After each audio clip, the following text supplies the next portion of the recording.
Welcome to the Eat Y'all podcast, where we discuss the struggles and successes of the farmers, food producers, and chefs who are working to get better ingredients into restaurants today and to ensure their availability in the future. This episode of the Eat Y'all podcast is made possible through a partnership with the New York Beef Council, an organization working for the cattle producers of New York in areas of promotion, education, and research. Learn more at nybeef.org. Welcome back to the Eat Y'all podcast. I'm your host, Andy Chapman, here again with Mariana, and we're still in New York. No, we're not. Well, but on the podcast. Yes, and we are in the second of 8 or 9 episodes we have here in our intensive series on the topic of beef, one of our favorite ingredients. This episode 46, we are again with the New York Beef Council in just north of New York City. Farmer's name is Doug Giles, and he runs an operation called Walbridge Farms and has been producing beef for consumers in the area and restaurants for quite a while. And it was a very, very fascinating visit, both in terms of his environmental stewardship, his genetic development of his animals, the operation of his farm so close to the city. And he's a pistol.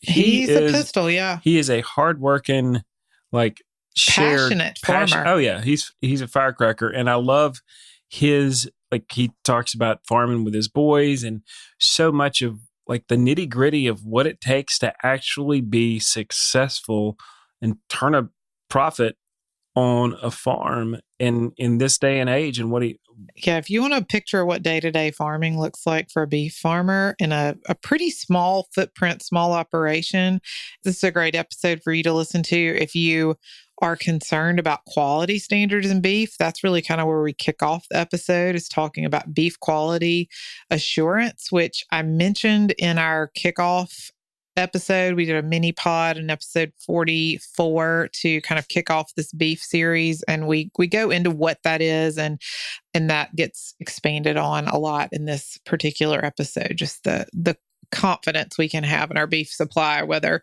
we're buying direct from farm or we're buying at the grocery store or the broadliner distributor. There's just a lot of consistency in the industry that gives us food safety literally from the farm to the table.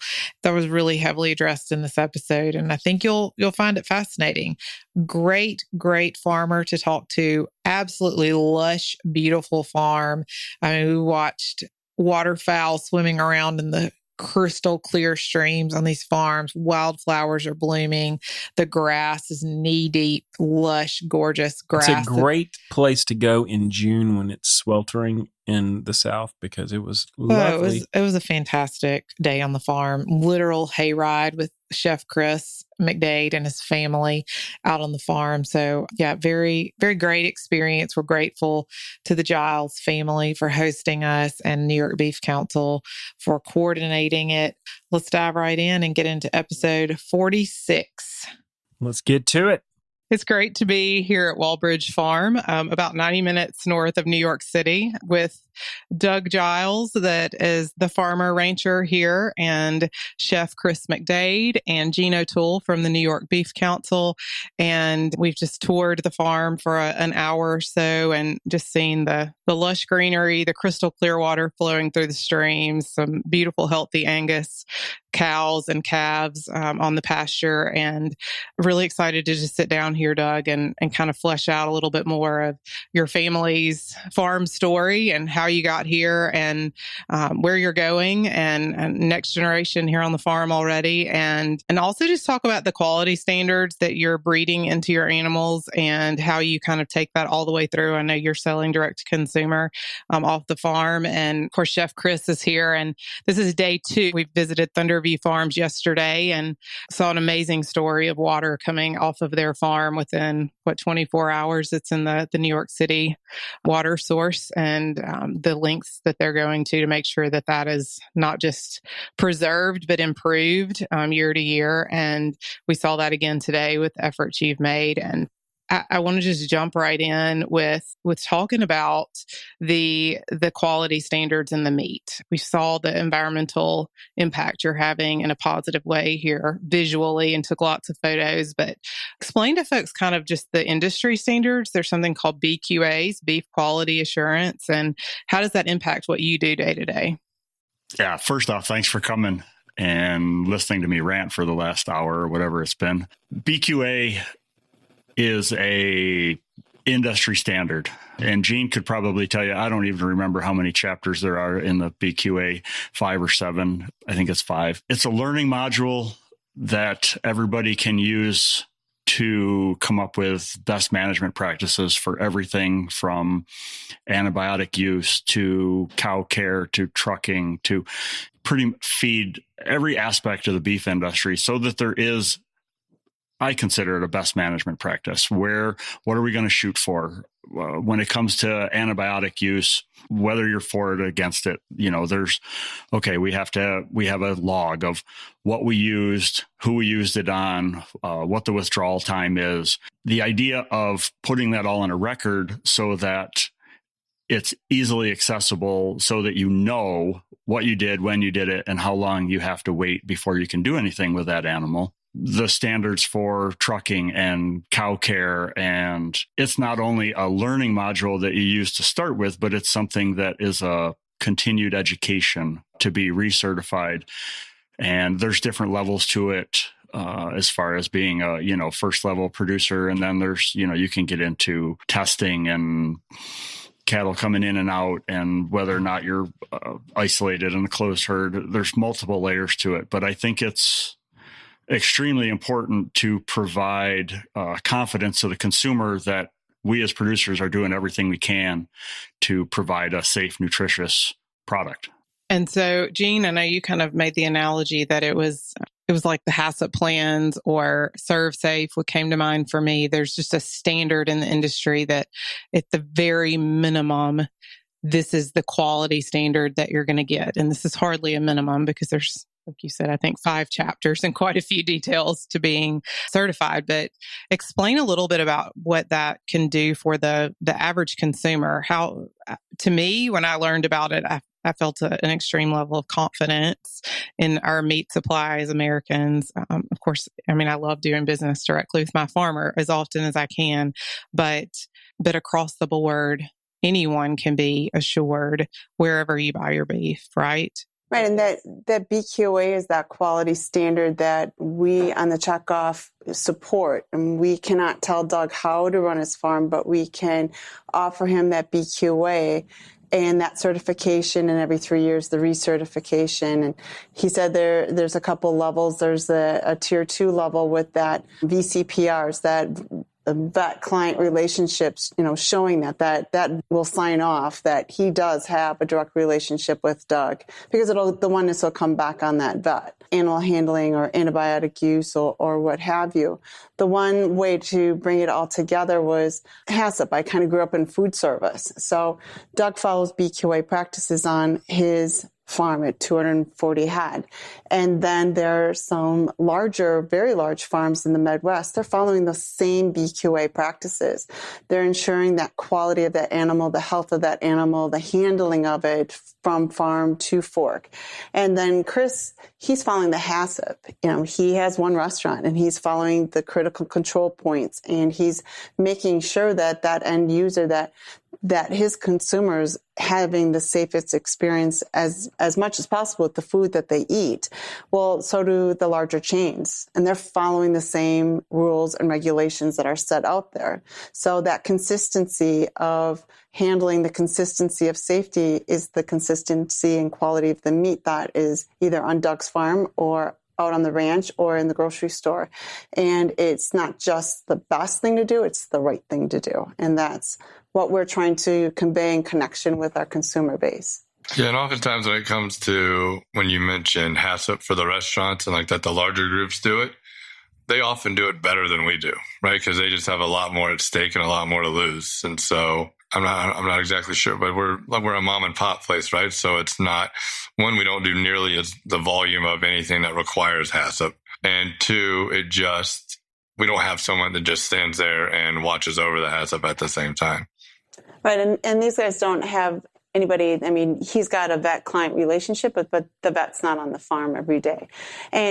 But you are, in a sense, following quality control standards. You're bringing in quality food. You're making sure that when it comes in, first in, first out, you're making sure that it gets into the coolers right away. That's not sitting out in that danger zone, the safe handling standards, serve safe. So you are following a standard of the industry, but because you're that mom and pop, and he's small enough, but large enough that he is following those rules because he wants to make sure that if he vaccinates that animal, it's in the neck. He wants to make sure that he handles that animal because it's not just for the animal safety, but it's his own personal safety as well, because it's just him that might be putting that animal through the chute. You want to know that you've taught your sous chefs and everybody else and your servers that when you leave at the end of the day, that they're cleaning that place or they're continuing the best practices to ensure you have a day off and you don't have to worry about making anybody sick on that day off. No, it's true, and it's not only us not making people sick, but it's our guests knowing and feeling safe when they come to Popina. Right.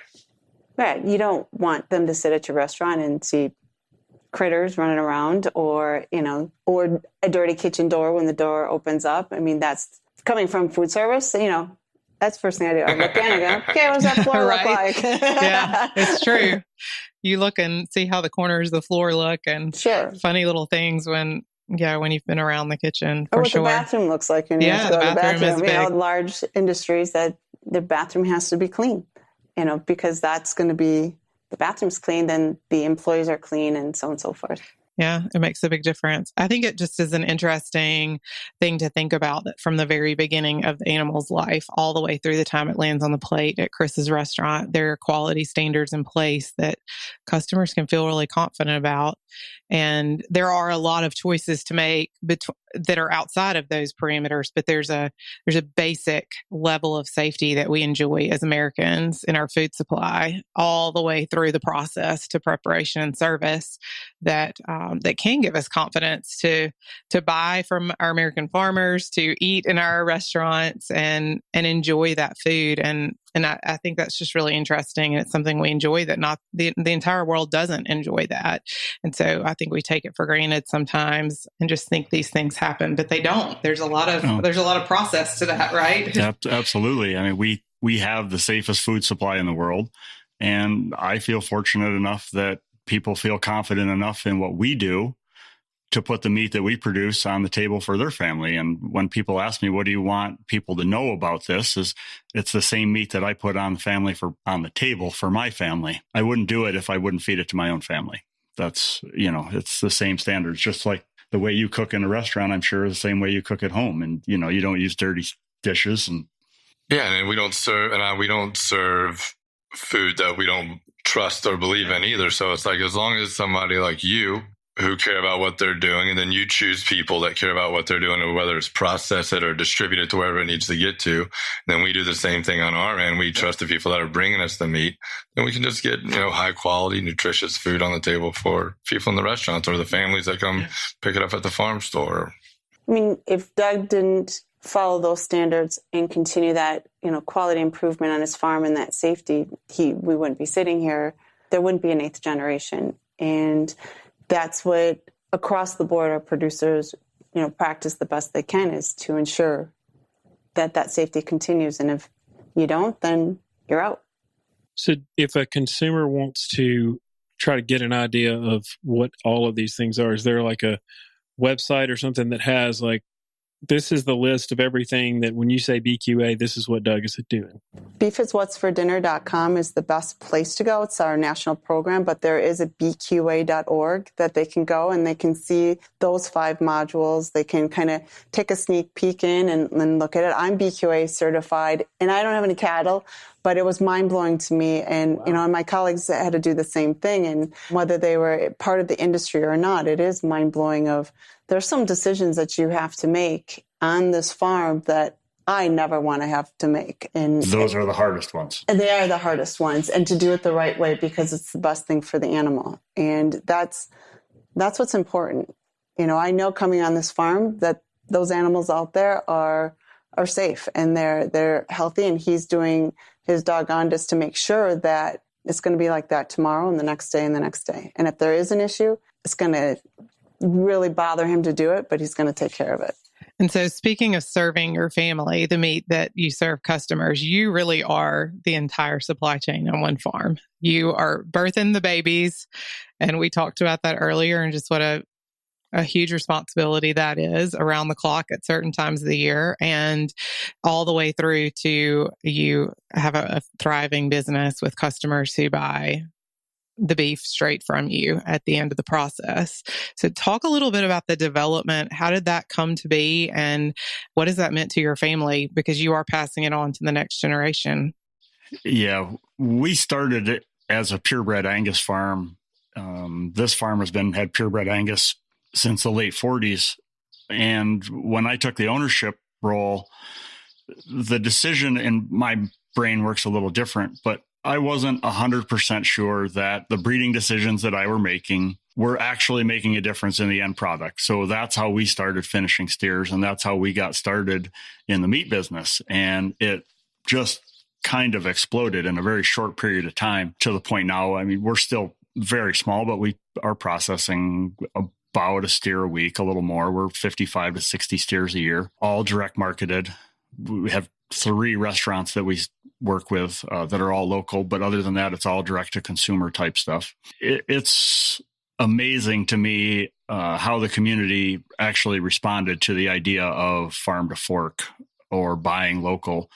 The part of the state that I came from, the idea never would have flown. I mean, I don't think it's just getting there to the idea that they could go direct to the farmer and pick up their meat and not go to a grocery store. So I feel blessed that where I'm at in Eastern New York, that we could be on the front end of this movement. How you got to this point? I mean, the evolution of your farm. So I've been at Walbridge since the fall of 2004. The man that owned the farm that I worked for when I came here passed away. And in 2008, his daughter called me and said, "How'd you like to be self-employed and buy me out from the estate? And I need to know in 15 minutes. And in a 15-minute conversation, we hatched a plan, and here we are 13 years later. And we've gone from, in 2005, having 17 calves to having over 100 calves a year, selling registered cattle into half of the states in the country, and, direct marketing $250,000 worth of beef every year. And it's allowed me the opportunity to let my family has grown up here. Both of my boys have grown up here and had the opportunity to join the farm, and hopefully we'll continue to grow. So I want to ask you a couple of things. One, what percentage of your business is genetics and cows walking around, and what percentage is something that's in a freezer? 50-50. We're pretty close to 50-50. Do you feel like that gives you not a competitive advantage, but it's kind of hedging your bets a little bit to do that? As Granddad said, we don't want to put all of our eggs in one basket. So that's why Y'all do also have baskets of eggs. Literally. What does it mean to you to have Tucker and Gunner walking around on the farm day in and day out working with you? It's the reason they're the reason that we do things the way we do it, so that this farm is here and profitable for them and their kids and their kids' kids. I'm fortunate enough to be the 7th generation in New York to make my living from agriculture, to have the 8th generation here. Gunnar has a little boy who's a year and a half old. So, we really have 7th, 8th, and 9th here on the farm right now. Gunnar had him in the tractor yesterday, hauling manure. It was pretty cool to have all of us here. I'm going to get teary-eyed if we talk about this part too much. And Chris's son is working on, he's got the teary-eyed part down. Chris's son is in the background, but he's helping as well. Well, and I was going to say, speaking of the next generation, Chris felt like it was important enough to do this that he brought the family out the past couple of days, and we've had Gus running around and feeding cows out of his hand and having some really cool experiences on the farm. And what does that mean to you to be able to have your own child kind of just see the origin of food and for you to think about where food comes from for your customers? Yeah, so I grew up I lived with a single mom and a grandma, right? And so it was a lot of like TV dinners.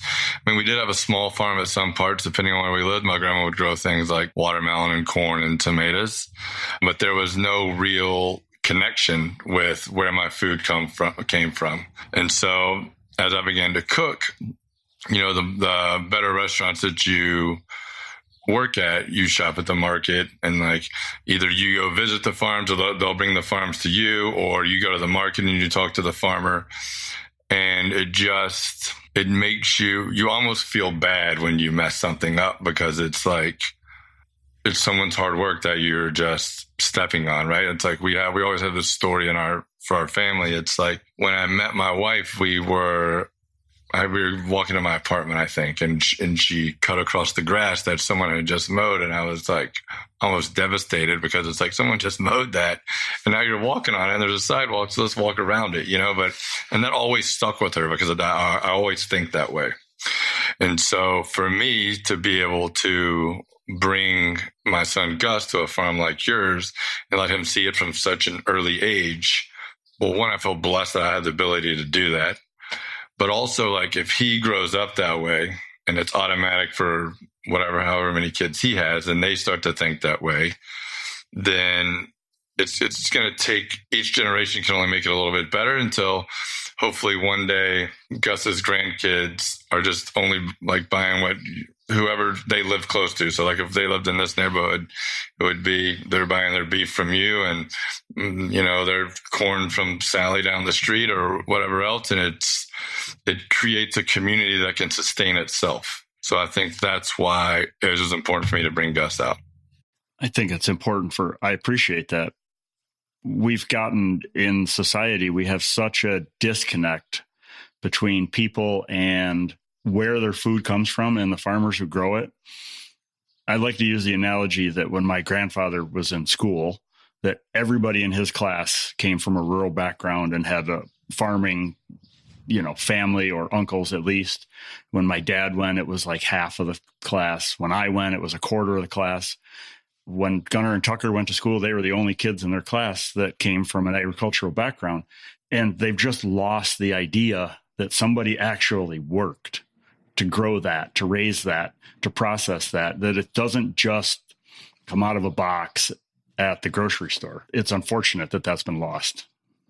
I have to agree. I mean, coming into the beef industry, I didn't grow up in agriculture, and being in food service, my beef or my vegetables came out of a box. I didn't know who grew it. I didn't have the connection. Went to the grocery store, pulled it right off the shelf.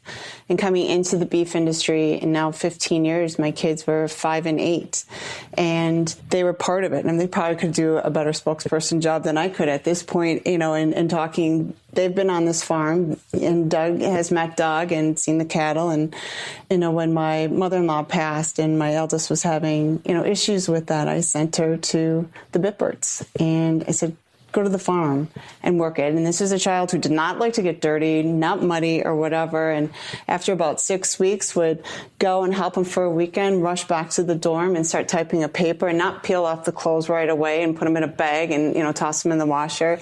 And, you know, to where a sweet mate came in and went, why do I smell farm? And Madison said, oh, I was working at the Bitberts, really sorry. I just had to get this paper done. So, and she, now 24, wrote a paper recently about cultural differences for like a master's program, and specifically talked about that experience on the farm and that the awe that she felt to see people grow the food that she just, you know, ate and didn't think about it, and what an impact that really made on her.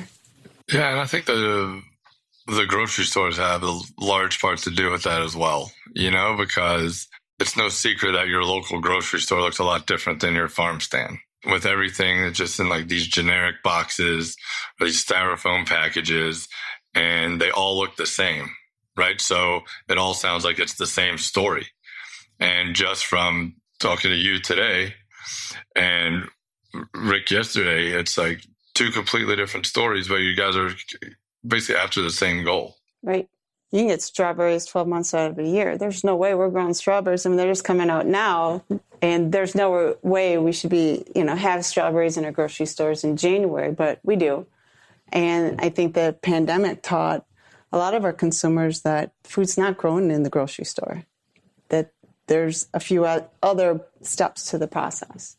And that's an aha. And For I think sure. a big aha and a real positive for, I think, agriculture in general. Yeah, I think that actually may do us a favor over the long term, as it's just consumers realizing and appreciating where our food comes from. Even a tiny bit more can, I think, have a huge positive impact. It's interesting that y'all both just said what you said, because one of the things I really wanted to talk about was, how far removed people really are from their food. And it's more and more, and what you said about your kids being the only farm kids in their class. And they're the weird kids, now. Absolutely. As farm kids, we're oddballs out. Yep. But yet we see this passion, Andy and I, in our work of chefs who are really, really caring about where their food comes from and truly valuing these relationships with farmers, whether they can do business with you or not, just owning your story and valuing it and repeating it.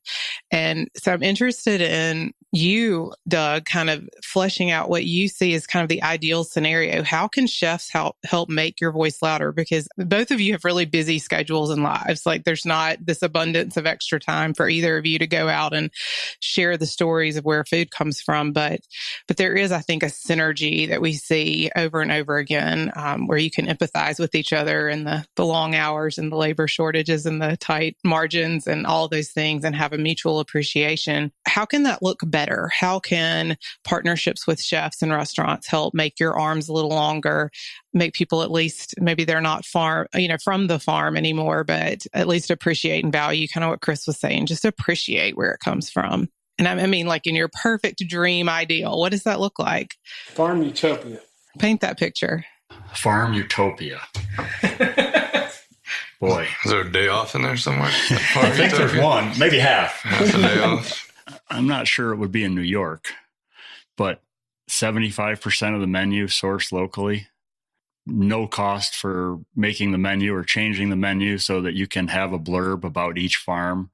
Maybe definitely not one farm supplier, but multiple vegetable suppliers, multiple beef suppliers, multiple pork, but have the ability to showcase each one of them, because everybody needs a little time. The idea that none of us in New York are really big enough to bite off a big restaurant and be able to be a sole supplier for them, but to be able to work with other people and do that and have the restaurant appreciate what we do enough to put it in print. Just seeing, doesn't even have to be my name. If I go to a restaurant and I see they have a local product, that's what I'm ordering.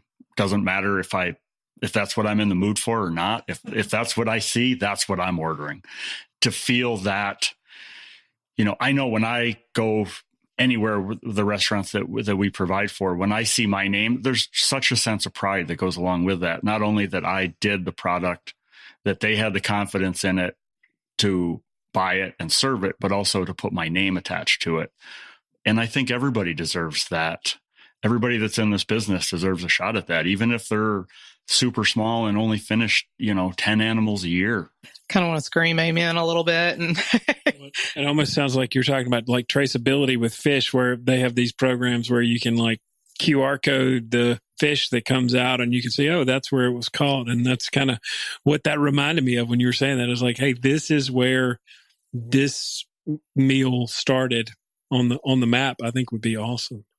It's one of the things that I always think about is walking into, we were at a cattle show somewhere and I had like 6 juniors with me. I was a 4-H leader at the time and I got to take them out to eat. So we go to Five Guys and I love walking in there and seeing where the potatoes came from. I'm not promoting Five Guys. I'm not where I want to eat all the time, but I love seeing the sign that says your potatoes came from this farm today.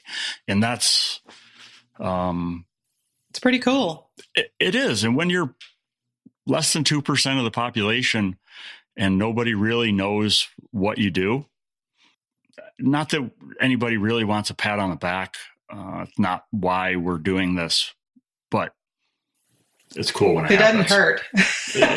Yeah, and I think like when you said in the beginning, when you were like, everybody's busy, there's jobs to do, but I feel like 1960s and 70s chefs were in the background. There was somebody in the front of the house and they were the face of the restaurant, right? And so like the 80s came, the 90s and 2000s, and like the Emeralds and the Bobby Flays and the Giottas and everything. And it basically gave us a voice. So I think part of our job now is to be the voice for people that are a 3-hour drive away. Pay it forward. You know? It's a paying pay it forward, right? And so that is part of our job now, and it should be part of our job, and that it only helps us to help you, which helps the end consumer. So I think that it is like not only necessary, but it's almost vital that chefs find a way to work with multiple small farms. But I think the challenge is the logistics of doing that. And I know when we were outside earlier, you brought up someone that drives a truck around and he kind of collects things from around your region and he distributes those. And there are small companies that are doing that. And they're like Happy Valley Meat Company does that. And I don't know if Hudson Harvest works with Happy Valley Meat Company now, or if it's the same kind of thing, and I think if there were more people like that, then it would be hugely beneficial on both ends.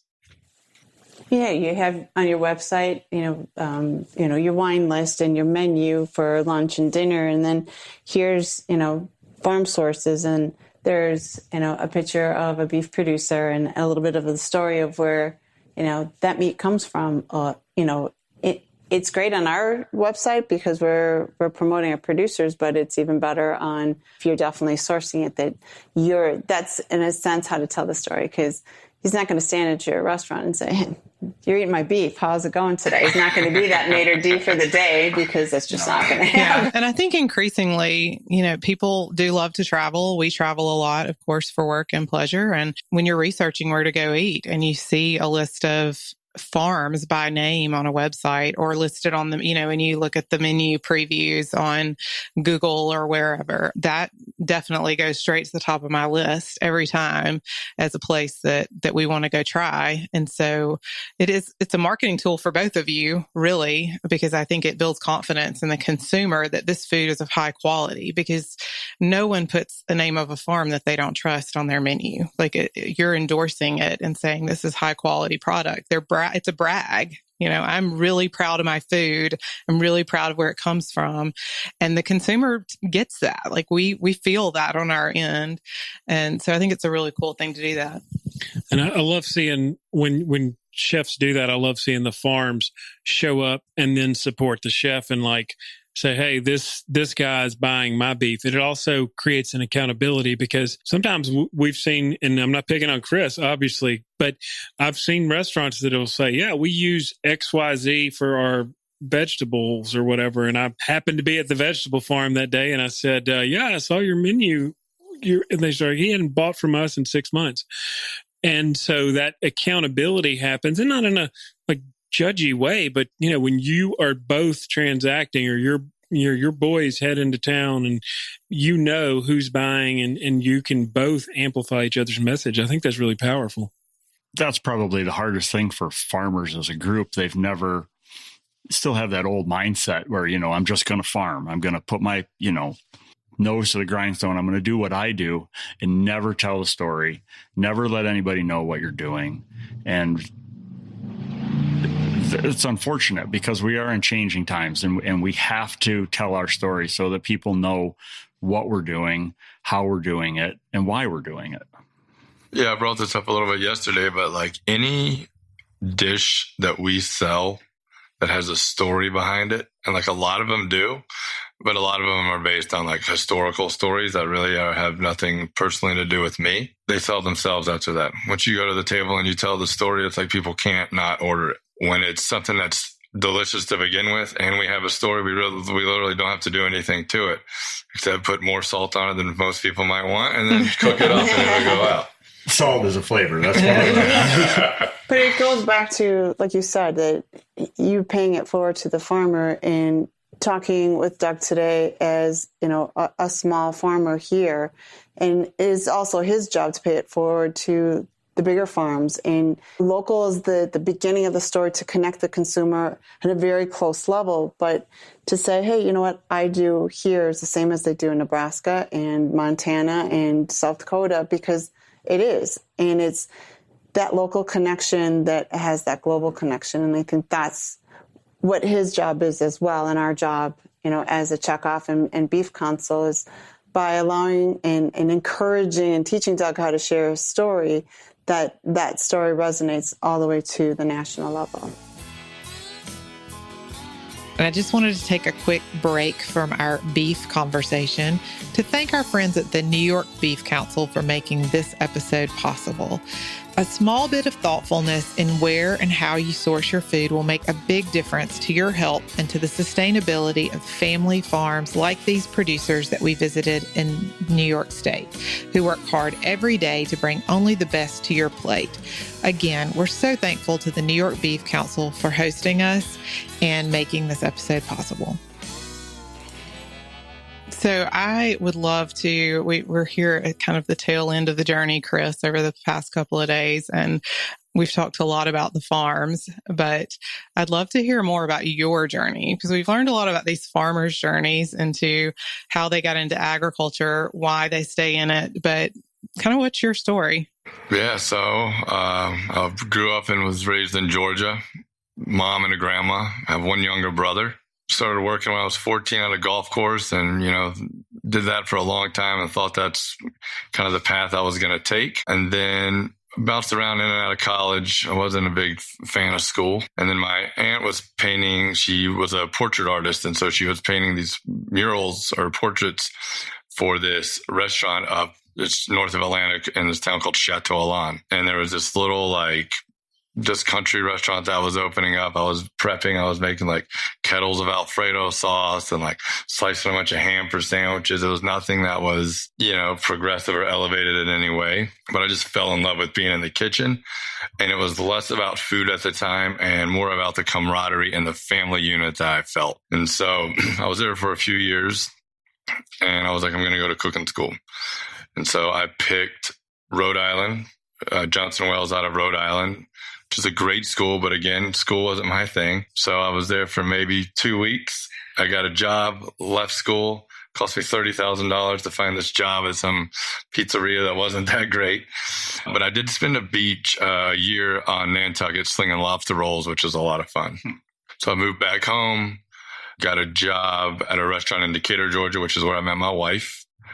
And from there, I went to work for a chef named Kevin Rathman, who's a big-time chef in Atlanta.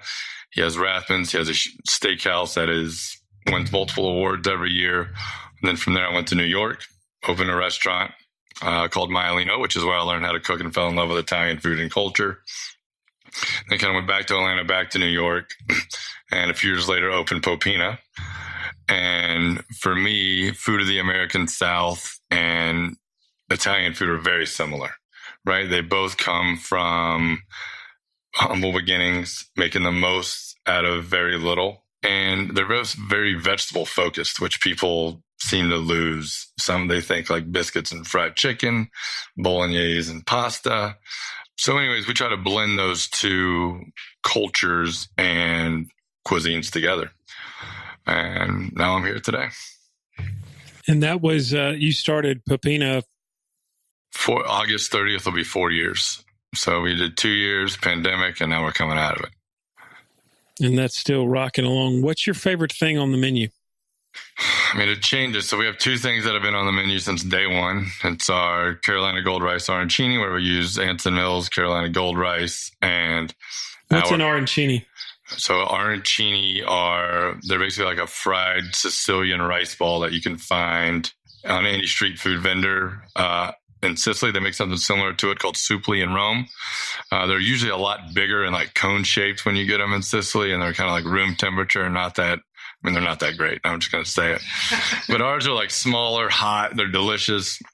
Growing up, we ate a lot of crappy white rice, but it would always have tons of black pepper and honey in it. And then my mom would put like whatever frozen pork chop or catfish fillet or whatever it was on top. And so that kind of inspired the inside of this rice ball. And then we added a bunch of pecorino to it. So which is pecorino, black pepper. In Rome is cacio e pepe. So it's just cheese and pepper pasta. And so it kind of brought those two together in like this magical marriage that I didn't even think about until after it was over. And then the other one is our hot chicken Milanese. We take a chicken breast, we pound it out, we bread it Milanese style, we fry it up, and then we brush a mixture of like spicy dried chili mix with hot fryer oil. We brush that over the top, and we serve with bitter greens with just like this over the top ranch dressing. Sounds terrible. Yeah, it's great. How far away is it? Yeah. Yeah, that's awesome. And then you do have some red meat on the menu. We do. We always usually have some sort of like ground or braised situation in one of our pastas. Right now we have a strip. We do a dried strip for two bone in, and we just serve it very simply. It's got a butter basically this butter we make out of like toasted fennel seed and anchovy that goes over the top, and just some spring onions that get roasted in the pan in the same butter that bastes the steak. We decided to do this right before lunch, and I don't know why I'm asking all these food questions, but what has most inspired you, Chris, in your culinary journey? Like, why do you do this?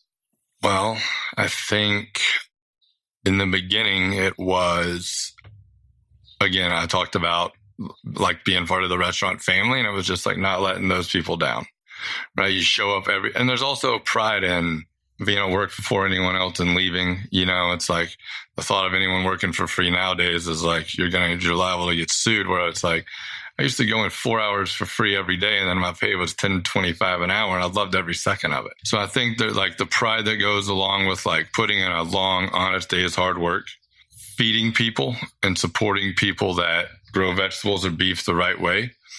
And also at this point in my career, hiring people and giving them an opportunity to feed their families is what wakes me up every day. That's all good reasons. I'm on board with that. Yeah, no real similarities between the farm community and the chef community, right? You just try to like build it and like make it better and like make whatever patch better that you have. It's kind of like when we were looking at the water hole and you were talking about how you keep part of it overgrown so that you might have like, I can't remember exactly what you said, but I think it was like pheasants and rabbits and like chickmunks or whatever it was running around in there. And I don't know, I thought that was just like, it's like a very honest approach about how I wanted to go. Like you could use that for something else that I don't know how many acres it ended up being, but I'm sure you could use it for something else. But it was important you to like hear those noises and see those animals and know that your farm was just more than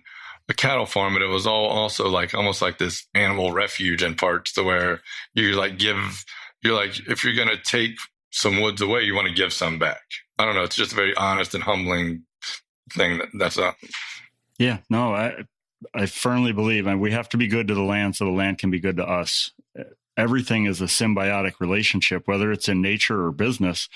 If we don't leave wildflowers and goldenrod and dandelions and some of these things that are considered weeds so that the bees have something, then they don't pollinate the corn and the beans that we need them to pollinate. And if we don't appreciate the consumers or the chefs or the restaurateurs that buy and prepare and sell our stuff, then we're no longer in business. So everything is connected and the world gets smaller and smaller. And as soon as we realize that and start thinking about it that way, and everything is connected, it's like a snowball effect. We touch one thing and then that just keeps kind of rolling and it affects something else and then it affects something else. As long as we start out on the right side of that, I think it just gets better and better instead of having a negative effect. It's just like the food chain. Yeah. Well, I love having both of you here to kind of, it's really cool to have Gus here and your boys here, different age groups, but yeah, a little bit. Really neat to have the two of you together because I think you're so like-minded and to hear how both of you kind of hustled to get started and such a passion for the work that you do and such a passion to kind of create those symbiotic relationships between the restaurant kitchen and the farm. And so without further ado, I think it's time for Andy to do the lightning round. And we may mix it up a little bit because, we had Chris got a little lightning round yesterday, but we're going to start off with a farm quiz question for Chris. Oh, if someone says tractors are green, barns are red, what 2 brands are they referring to? Well, the tractor's an easy one. The barn, I'm not so sure about. So it's John Deere, and I don't know what the tractor or the barn is. So what's the red brand of tractors? I don't know. So, Doug, tell us. So you have a lot of red tractors out here, but I saw you had a what we call a bush hog. I think you guys call it a batwing or something else. You got a little John Deere out there too. Yeah, but at one point in time, I could afford some green paint, but most of them are Case International. I love just trying to stump Chris because he's pretty well versed on things. So he didn't want to start out with. We asked Chris yesterday, biscuits or cornbread. So that's what we're going to start with you. Biscuits or cornbread? Oh, cornbread. That was easy. And you grow corn too, right? So yeah, a little bit. How about you, Gene? Biscuits or cornbread? Biscuits. See, Gene, I feel like Gene's an inner Southerner deep down in there. All right, dogs or cats? Dogs. Would you name a dog Pig? I did 13 years ago. That dog is hilarious. All right, dogs or cats? Oh, go dogs every time. Dogs. All day. We got dogs across the board. I like that. All right, Doug and I'm going to clarify this by saying, is a all beef hot dog a sandwich? It's a snack. Good answer. Is a hot dog a sandwich? I'm going to say it's a sandwich. It's a sandwich. Well, since we're doing a hot dog promotion right now, it can be whatever you want as long as you eat one. As long as it's 100% beef. Doug, favorite cut of beef? I have a hard time beating a good burger. If I'm out, I'm going to order a ribeye every time. So that's a tough one for me. Ribeye or a burger. It's hard to go wrong. What about you, Gene? New York strip. New York strip. Chris is a strip guy. We have a strip for the grill and an oxtail for the braise, I think. Oxtail for the braise. I like it. How do you, or do you even get to unwind, Doug? Like if you're going to take some downtime, what does that entail? Involves me drinking. Do you drink while you fish, or are you just watching television? Are you a Netflix guy? What are you doing? Late night, there's a little Netflix. Most of the time, if I'm going to unwind, I just want to sit outside, sit in the chair. Where I live, we kind of call it our little snow globe, and it's just a little piece of heaven down in the valley. And it doesn't matter whether it's summer or winter. We just sit outside in the chair, have a drink, and enjoy the weather, whatever it is. If it's 90 and humid or whether it's 25 degrees and snowing, I enjoy being there. Do you guys have fire pits up here that you... Oh, yeah. Yeah, okay. Yeah. Fire pits, fire cans, fire tables. we don't get to use ours from May 15th to early September. We gets a little dry. Yeah, it just gets a little hot. It's 100 degrees. Who wants to sit around a fire unless you're roasting a marshmallow? But you can almost do that just on the bricks. Just lay it down. So, Gene, do you ever unwind? I'm not really sure. Yeah, actually, I kind of found pickleball, so that's kind of a nice way of unwinding. Explain what pickleball is to the. It is like a hybrid of tennis, badminton, ping pong with wiffle ball, and a paddle and a shortened tennis court. It's fun. It's one thing that I'm a competitive person innately, but there's score to keep. But I have no idea if I've won or lost, and I don't apologize if I put it in the net or loft it over the courts. It's just a nice way to play with a bunch of women and laugh at the goofiest things. So it's kind of a nice way to unwind lately. No, it's the rage with all the kids too. There's a huge following of pickleball, so that's fun. Yeah. All right, Doug. So if we were to call Tucker and say, "Hey, Pop's been arrested," what does he think you did? The look on his face was great.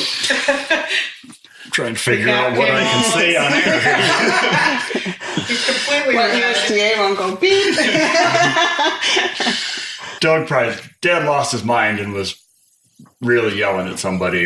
That's definitely. We had an issue. There's a backstory to this. So we had an issue about a year ago where we had a couple of animals get out, and I was standing in the road stopping traffic while Gunner was putting the animals back in, and the car went around me. and actually hit one of the heifers. It hurt her, but it didn't kill her. Totaled the front of this guy's car. It just kind of caved underneath him. And when I walked up to the car, I'm like, what is wrong with you? And he goes, I didn't see you. I said, you passed me on the left. And as I'm saying this, I don't realize it, but I'm pounding on the hood of his car going, what do you mean you didn't see me? And as I turn around, the police officer is standing behind me with his arms folded going, excuse me, sir. So that's probably what he would think. It's a good story, Doug. It's a good story. All right, what about you, Gene? We call your husband tonight and say, well, Gene needs bail money. It's probably defending somebody, whether it's my kids or my farmers. Yeah, I think I have a passion for both. I like it. What's your favorite beverage to pair with a nice steak or burger? Bourbon. Do you have a favorite brand or just the brown one? Those are the best kind.